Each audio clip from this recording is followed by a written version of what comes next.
Un casting qui ne passe pas. La disparition de ministres proches de Gabriel Attal dans le nouveau gouvernement de François Bayrou agace l'entourage de l'ancien Premier ministre. Certains y voient une tentative du locataire de Matignon de cornériser le président des députés Renaissance. François Bayrou sait que Gabriel Attal est le seul à pouvoir lui faire de l'ombre. Si est-il quelqu'un de rancunier. Il ne supporte pas de ne pas avoir été nommé dès janvier dernier Premier ministre, griffe l'une des proches auprès de bfmtv.com. Mal au cœur.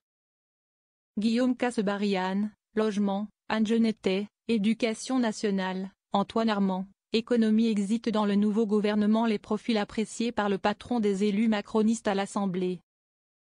Quant au retour potentiel de l'ex-porte-parole du gouvernement Prisca Thévenot qui aurait pu récupérer le ministère de l'égalité femmes-hommes, il n'a pas été retenu. Résultat, 0 proche de l'ex-chef du gouvernement dans l'équipe de François Bayrou.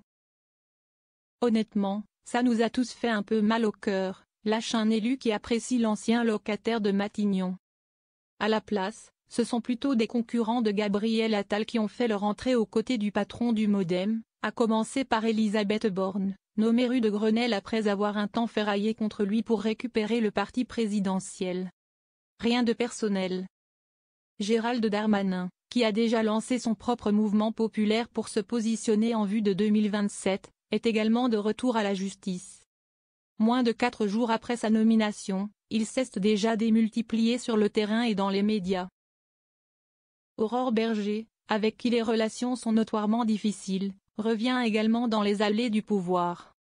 Autant de poids lourds donc capables de défendre le Premier ministre à l'Assemblée nationale et dans les médias. Il n'y a rien de personnel entre Bayrou et Attal. Le Premier ministre a fait son casting avec les besoins qu'il avait, à savoir des macronistes et des gens qui savent faire de la politique. Le reste, ce ne sont que des enfantillages, banalise un député MoDem. Pas envie de lui faire confiance.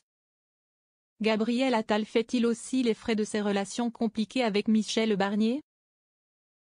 Les deux hommes avaient échangé quelques piques à l'Assemblée nationale lors des premiers pas du Premier ministre en septembre.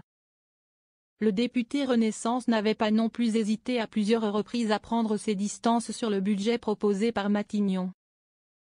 Ce qui est sûr, si est que quand on regarde comment ça s'est passé avec Barnier, ça ne donne pas envie de lui faire confiance, ça, si est certain, juge un élu centriste. Macron n'a rien à voir avec tout cela. Certains lieutenants de Gabriel Attal pensent, eux, que si est Emmanuel Macron en personne qui aurait écarté certains noms du casting ministériel, ne souhaitant pas faire de cadeau à Gabriel Attal. En cause notamment, la dissolution décidée sans consulter le Premier ministre d'alors qui avait ensuite fait savoir publiquement tout le mal qu'il en pensait. Depuis, les relations sont glaciales. Un motif pour exfiltrer ses proches du gouvernement? Emmanuel Macron n'a rien à voir avec tout cela, défend l'ex-ministre de l'Éducation nationale Anne Genetet. Même son de cloche de la part d'un familier des allées du pouvoir qui assure que le chef de l'État ne s'est pas mêlé du casting de François Bayrou. Il faut arrêter de penser que tout tourne autour d'Attal. Le président s'est uniquement concentré sur son domaine réservé en suivant de très près les nominations aux armées et aux affaires étrangères où Sébastien Lecornu et Jean-Noël Barrot ont chacun été maintenus. Il faut arrêter de penser que tout tourne autour de Gabriel Attal. Il y a des choses qui dépassent sa personne, à commencer par le besoin de réunir le socle commun, pense encore un macroniste. La méthode a cependant un risque, démotiver certains députés Renaissance de soutenir François Bayrou qui va pourtant bien avoir besoin de leur force à l'Assemblée. Michel Barnier lui-même n'a souvent bénéficié que du soutien du bout des lèvres des députés macronistes dont il aurait pourtant eu grand besoin pendant l'étude des budgets à l'automne. On a Elisabeth Borne qui parle à l'aile gauche de Renaissance, Gérald Darmanin qui parle à l'aile droite.